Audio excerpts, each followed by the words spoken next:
আমার প্রিয় ছাত্রছাত্রীবৃন্দ, আমরা আজকে আলোচনা করব আলগিরি দান্তের রাষ্ট্র দর্শন নিয়ে।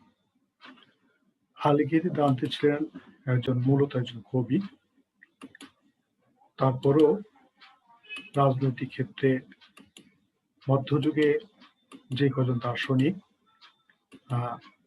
অবদান রেখে গিয়েছেন, তাদের মধ্যে আলগিরি দান্তে বিশেষভাবে উল্লেখযোগ্য। তার রাজনৈতিক চিন্তাধারা, চিন্তা চেতনা, রাজনৈতিক দর্শনতার অবদান তাকে একটা বিশেষ স্থানে প্রতিষ্ঠিত করেছে। আলগিরি দান্তে রাষ্ট্র দর্শন আলোচনা করতে গিয়ে আমরা যে বিষয়গুলো শিখবো, আমরা জানবো আলগিরি দান্তের সংক্ষিপ্ত জীবনী এবং তার কর্মজীবনের পরিচয় পাবো। রাজনৈতিক চিন্তায় তার অবদান সম্পর্কে আমরা জানতে পারবো। দুরান্তে দেইলি আলগিরি, ইতালীয় দুরান্তে দেইলি আলগিরি বা দান্তে 1265 খ্রিস্টাব্দে জন্মগ্রহণ করেন এবং 1321 সালে মৃত্যুবরণ করেন। অর্থাৎ তার জীবনকাল ছিল 1265 সাল থেকে 1321 সাল পর্যন্ত।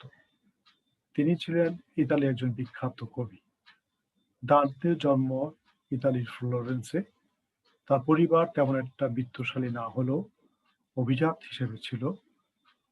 হিসেবে তাদের একটা পরিবারের পরিচয় ছিল, পরিচিতি ছিল। ব্রণোত্তর ল্যাটিনের কাছে তিনি ক্লাসিক্যাল লিবারেল আর্টসে জ্ঞান লাভ করেন। এর মধ্যে ল্যাটিন এবং গ্রিক ভাষায় তিনি দক্ষতা অর্জন করেন। এরপর তিনি তার সবচেয়ে বিখ্যাত গ্রন্থ দ্য ডিভাইন কমেডি রচনা শুরু করেন। উল্লেখ্য যে বইটি রচিত হয় স্থানীয় ভেনিসিয়ান কথ্য ভাষায়। এই গ্রন্থটি 3 খণ্ডে বিভক্ত এবং এখানে চার্চ এবং সমসাময়িক বিখ্যাত ঘটনা, ব্যক্তিবর্গের প্রতি ব্যঙ্গ বিদ্রূপ স্থান পেয়েছে। মহাকবি দান্তেকে সারা বিশ্ব চেনে তার অমর কীর্তি ডিভাইন কমেডির জন্য, কিন্তু খুব কম জনই আছেন যারা দান্তের রাজনৈতিক জীবনের খোঁজ খবর রাখেন। দান্তের রাজনৈতিক মূল্যবোধ থেকে আজকের কবিগুলোর অনেক শিক্ষা নেওয়া আছে। আসলে দান্তে গালে হাত দিয়ে ভাবুক হয়ে কবিতা লিখেই জীবন কাটিয়ে দেননি। তিনি একজন সচেতন নাগরিক হিসাবে মাত্র 30 বছর বয়সে শুধুমাত্র রাষ্ট্র সমালোচনা করে কবিতা না লিখে, বক্তৃতা না দিয়ে সরাসরি প্রত্যক্ষ রাজনীতিতে অংশগ্রহণ করেছিলেন। রাজনৈতিক আঙিনায় তিনি চিরকাল সত্যের জন্য সংগ্রাম চালিয়ে গেছেন। কখনই রাজনৈতিক সুবিধাভোগী হয়ে দিন কাটাননি। দান্তে অংশ নিয়েছিলেন নগরের শাসন পরিষদ নির্বাচনেও, জিতেও ছিলেন তিনি। জানা যায় ফ্লোরেন্সের পৌরসভার পরিচালক মণ্ডলীর সদস্য ছিলেন তিনি। এমনকি তিনি রাষ্ট্রদূত হিসেবেও একসময় দায়িত্ব পালন করেছিলেন। ফ্লোরেন্স তখন প্রধান রাজনৈতিক দল ছিল দুটি। একদিকে ছিল গুয়েলফো পার্টি আর অন্যদিকে ছিল গিবেলিনো পার্টি। গুয়েলফো পার্টিতে ছিল বনেদি অভিজাত পরিবারের লোকজন, যারা কেবল বংশকল্যাণটুকু টিকিয়ে রেখেছিল। আর গিবেলিনো পার্টিতে ছিল বিত্তশালী, জমিদার, রাজনৈতিক সুবিধাবাদী, ক্ষমতালোভী লোকজন, অর্থাৎ সর্বস্তরের লোকজন। দান্তে পরিবার অভিজাত হলেও ধনী ছিল না। সেই সূত্র ধরে দান্তে যোগ দিয়েছিলেন গুয়েলফো পার্টিতে, আর যোগ দিয়েই শুরু করেন গিবেলিনো দলের সুবিধাবাদের বিরুদ্ধে সংগ্রাম। একদিকে রোমের পোপ আর ফ্লোরেন্সের নগরবাসীদের ভেতর ক্ষমতার লড়াই নিয়ে ইতালির পরিবেশ তখন বেশ গরম। দান্তে ছিলেন পোপের অন্যায় কাজকর্মের একজন কড়া সমালোচক। এদিকে সময় বদলাচ্ছিল। পোপের মদতে ফ্লোরেন্সে ক্ষমতার অদখল ঘটল। ফ্লোরেন্স তখন প্রধান রাজনৈতিক দল দুটি। একদিকে ছিল গুয়েলফো পার্টি আর অন্যদিকে গিবেলিনো পার্টি। গুয়েলফো পার্টিতে ছিল বনেদি অভিজাত পরিবারের লোকজন, যারা কেবল বংশকে টিকিয়ে রাখতে চেয়েছিলেন। এটা আমি আগেই বলেছি যে সুবিধাবাদীর বিরুদ্ধে সংগ্রামের জন্যই তিনি এই গুয়েলফো পার্টিতে দান্তে যোগদান করেছিলেন। এবং রোমের পোপ এবং ফ্লোরেন্সের ভিতরে নগরবাসীদের ভেতর ক্ষমতা লড়াই নিয়ে ইতালির পরিবেশ তখন বেশ গরম ছিল। দান্তে ছিলেন পোপের অন্যায় কাজকর্মের কড়া সমালোচক এবং সময় বদলাচ্ছিল। পোপের মদতে ফ্লোরেন্সের ক্ষমতার রদবদল ঘটল। দান্তেকে রোমে আটক করল পোপ। ফ্লোরেন্সের দান্তে বাড়িতে আগুন লাগিয়ে দেওয়া হলো। দান্তের অনুপস্থিতি তার অজ্ঞাতসারে একাধিক মিথ্যা অভিযোগ তুলে বিচার শুরু হলো তার বিরুদ্ধে। বিচারের রায়ে বলা হলো দান্তেকে মোটা টাকা জরিমানা দিতে হবে। 2 বছরের জন্য তার নির্বাচন এবং বাকি জীবনে তিনি আর কোনোদিন রাজনীতিতে অংশগ্রহণ করতে পারবেন না। আর দান্তে যদি দেশে ফেরার চেষ্টা করেন তাহলে শহরের সীমানায় তাকে জীবন্ত পুড়িয়ে মারা হবে। ঠিক 1 বছর পরে এই রায়ের সঙ্গে আরো যুক্ত করা হলো দান্তের ছেলেদের বয়স যখন 14 হবে তখন তাদেরকেও ফ্লোরেন্স ছেড়ে চলে যেতে হবে। দান্তে কোনো কিছু মেনে নিলেন না, ফিরলেন না দেশে। দীর্ঘ 12 বছর পর আত্মীয়-স্বজন এবং কিছু বন্ধু-বান্ধবের মাধ্যমে দান্তের কাছে প্রস্তাব এলো দান্তে ক্ষমা চাইলে দেশে ফিরতে পারবে। এই প্রস্তাবের জবাবে দান্তে চিঠি দিয়ে স্পষ্ট জানিয়ে দিলেন দান্তের এই সিদ্ধান্তের কথা শুনে দান্তের সন্তানদের মধ্যে মৃত্যুদণ্ডের আদেশ জারি হলো। কিন্তু কোনো ক্রমে দান্তের সন্তানরা পুলিশের চোখ ফাঁকি দিয়ে বাবার কাছে পৌঁছাতে সক্ষম হলো। 20 বছরেরও বেশি সময় নির্বাসিত জীবন কাটিয়েছেন দান্তে। জড়িয়েছেন একাধিক পেশার সঙ্গে, যেমন কখনো বা ছাত্র পড়িয়েছেন, আবার কখনো বা বক্তৃতা দিয়ে পয়সা রোজগার করেছেন। এই 20 বছর তিনি ঘুরেছিলেন ইতালির একাধিক শহর ট্রেভিজো, লুচ্চা, পাদুয়া, ভেরোনো, রাভেন্না, টাস্কানি, ভেনিস, মিলানের মতো জায়গা। কিন্তু ক্রমে দান্তের সন্তানরা পুলিশের চোখ ফাঁকি দিয়ে বাবার কাছে পৌঁছতে সক্ষম হলেও 20 বছর বেশি দান্তে নির্বাসন জীবন কাটিয়েছিলেন এবং শেষে তিনি থিতি হয়েছিলেন রাভেন্নায়। দান্তে কখনো বিত্তশালী হতে পারেননি, তবে এতটুকু দুঃখ কষ্টের মধ্যেও তিনি তার নিজের চিন্তা ভাবনা, বিশ্বাস লিপিবদ্ধ করে গেছেন তার একাধিক কবিতায় এবং প্রবন্ধে। লেখার সূত্রপাত হয়েছিল প্রেমের কবিতা দিয়ে, তবে প্রেম ছাড়াও দর্শন, সাহিত্য, রাষ্ট্রনীতি প্রভৃতি একাধিক বিষয় নিয়ে তিনি লিখেছেন। জীবনের শেষ 2 বছর দান্তে রাভেন্নাতেই ছিলেন। সেখানেই এই মহান কবির মৃত্যু হয়। দান্তে মারা যাওয়ার পর ফ্লোরেন্স অধিবাসীরা বুঝতে পারে তাদের ভুল।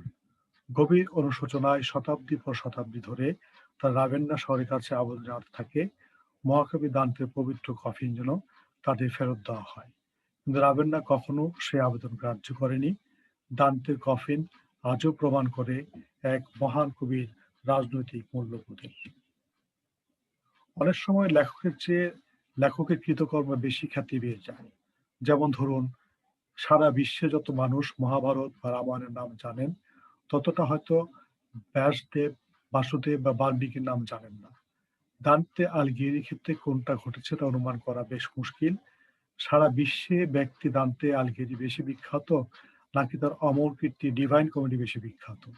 বিখ্যাত যিনিই বেশি হোক না কেন, কৃতিত্ব তো লেখক আলগিয়েরি। আর এই মহান লেখকের জন্ম হয়েছিল ইতালির ফ্লোরেন্স শহরে। শহরটি এখন টিকে আছে সগর্বে। বর্তমানে ফ্লোরেন্স ইতালির খুব বিখ্যাত একটি শহর। ইউরোপে যে রেনেসাঁ বা সভ্যতার পুনর্জন্ম হয়েছিল তা প্রধানত এই ফ্লোরেন্সকে কেন্দ্র করেই হয়েছিল, যা পরে ছড়িয়ে পড়ে সারা ইতালিতে। তারপর ধীরে ধীরে সমগ্র ইউরোপে। মূলত দান্তের হাত ধরেই ইতালি সাহিত্য ভান্ডার সাফল্যের চূড়ায় পৌঁছাতে সক্ষম হয়। রাজনৈতিক দর্শনে দান্তের অবদান বা রাজনৈতিক চিন্তায় দান্তের অবদান। রাজনৈতিক দর্শন বা রাষ্ট্র দর্শন হচ্ছে রাষ্ট্র সম্পর্কে দার্শনিক চিন্তন, রাষ্ট্রের প্রকৃতি, কার্যাবলী, মূল্য, রাষ্ট্রীয় অভিজ্ঞতার সততা, জীবন ও জগতের পরম সার্থকতা হিসাবে রাষ্ট্রীয় অভিজ্ঞতার যথার্থতা সম্পর্কে দার্শনিক অনুসন্ধান লাভ। রাষ্ট্র দর্শন বলতে আমরা রাষ্ট্রের প্রকৃতি, পরিধি ও কার্যাবলী এবং মানব জাতির উন্নয়ন ও প্রগতি সম্পর্কিত মতবাদকে বুঝি। সামগ্রিকভাবে রাষ্ট্র সম্পর্কিত দার্শনিক চিন্তাভাবনাই হলো রাষ্ট্র দর্শন। রাষ্ট্র দর্শনের বিষয়বস্তু প্রধানত 3টি ক্ষেত্রে উল্লেখযোগ্য, যেমন মানব প্রকৃতি ও তার কার্যকলাপ, জীবনের সমগ্র অনুভূতির জন্য পৃথিবীর অপরাপর বিষয়ের সাথে মানুষের সম্পর্ক এবং সমাজের পারস্পরিক সম্পর্ক। প্লেটো এবং অ্যারিস্টটল রাফেলের আঁকা একটি স্কেচুপ বিদ্যালয়ে একটি বিশেষ বিবরণ থেকে পাওয়া। প্লেটো রিপাবলিক এবং অ্যারিস্টটল পলিটিক্স গ্রন্থ দুটি গ্রিক দার্শনিকদ্বয়কে সবচেয়ে বেশি রাজনৈতিক দার্শনিক হিসেবে নিশ্চিত করেছিল। মহাকবি দান্তেকে সারা বিশ্ব চেনে তার অমর কীর্তি ডিভাইন কমেডির জন্য। কিন্তু খুব কম জনই আছেন যারা দান্তের রাজনৈতিক জীবন নিয়ে খোঁজ খবর রাখেন। দান্তের রাজনৈতিক জীবন মূল্যবোধ থেকে আজকের কবিকুলের অনেক শিক্ষা নেয়ার আছে। আসলে দান্তে গালে হাত দিয়ে ভাবুক হয়ে কবিতা লিখে জীবন কাটিয়ে দেননি। একজন সচেতন নাগরিক হিসেবে মাত্র ৩০ বছর বয়সে শুধু রাষ্ট্রের সমালোচনা করে কবিতা না লিখে, বক্তৃতা না দিয়ে সরাসরি প্রত্যক্ষ রাজনীতিতে অংশগ্রহণ করেছিলেন। আর রাজনৈতিক আঙিনায় তিনি চিরকাল সত্যের জন্য সংগ্রাম চালিয়ে গেছেন। কখনোই রাজনৈতিক সুবিধাভোগী হয়ে দিন কাটাননি। দান্তে অংশ নিয়েছিলেন নগরের শাসক পরিষদ নির্বাচনে, জিতেও ছিলেন। জানা যায় ফ্লোরেন্স পৌরসভা পরিচালক মণ্ডলীর সদস্য ছিলেন, এমনকি রাষ্ট্রদূতের দায়িত্ব পালন করেছিলেন। ফ্লোরেন্সের প্রধান দুটি একটিতে তিনি ছিলেন গুয়েলফো পার্টিতে, বা গুয়েলফি পার্টি ছিল বনেদি অভিজাত লোকজন, আর গিবেলিনো পার্টি ছিল সাধারণ সর্বশ্রেণীর সমন্বয়। এবং আমাদের যে আমরা দান্তে সম্পর্কে তার রাজনৈতিক দর্শনের যে দিকটা আমরা পাই, তিনি বংশ কৌলীনের ধান্না ধরে, তিনি যদিও ধনী পরিবারের সন্তান ছিলেন না, কিন্তু অভিজাত সম্প্রদায়ের ছিলেন। তারপর তিনি গিবেলিনো পার্টিতে দলে যোগদান করেছিলেন এবং তার সেই রাজনৈতিক দলের অধীনে তিনি রাজনৈতিক কর্মকাণ্ডে অংশগ্রহণ করেন এবং তার অপরাধে তাকে এই রাজনৈতিক তৎপরতা অপরাধে, সরকার বিরোধী তৎপরতা এবং প্রচলিত সমাজ আচার প্রথা বিরোধী লেখালেখি, কবিতা, বক্তৃতার কারণে তাকে দীর্ঘ নির্বাসন জীবন কাটিতে হয়েছে। আমরা এটা ইতিমধ্যে জেনেছি এবং ওনার পরিবার সহ ওনার সন্তান সবাইকে নির্যাতনের শিকার হতে হয়েছিল এবং তিনি তারপর দমে যাননি। তিনি তার রাজনৈতিক দর্শন এবং লেখালেখিতে কখনো পিছিয়ে যাননি। তো তার আমরা যেটা জেনেছি, তার লেখার সূত্রপাত হয়েছিল প্রেমের কবিতা দিয়ে। তবে প্রেম ছাড়াও দর্শন, সাহিত্য, রাষ্ট্রনীতি একাধিক বিষয় তিনি লিখেছেন। জীবনের শেষ ২ বছর দান্তে রান্নেবাতে ছিলেন এবং সেখানে তার মৃত্যু হয় এবং তার মৃত্যুর পরেই আসলে লোকজন তাকে মূল্যায়ন করতে শিখে এবং তার মধ্যে তার যে রাজনৈতিক দর্শন সেই সম্পর্কে তারা সম্যক সচেতনতা হয়। তো আমরা দান্তের একজন কবি পাশাপাশি একজন রাজনৈতিক দর্শন মানে চিন্তাবিদ হিসেবে, দার্শনিক হিসেবে দান্তের রাজনৈতিক দর্শন সম্পর্কে আমরা জানতে পারলাম, তার জীবনী সম্পর্কে জানতে পারলাম। পরবর্তী ক্লাসে আমরা আরো বিস্তারিত তার সম্পর্কে জানবো এবং শুনবো। যদি আজকে আপনাদের কোনো প্রশ্ন থাকে দান্তের এই আলোচনার উপরে, তাহলে আপনারা সে প্রশ্ন উত্থাপন করতে পারেন।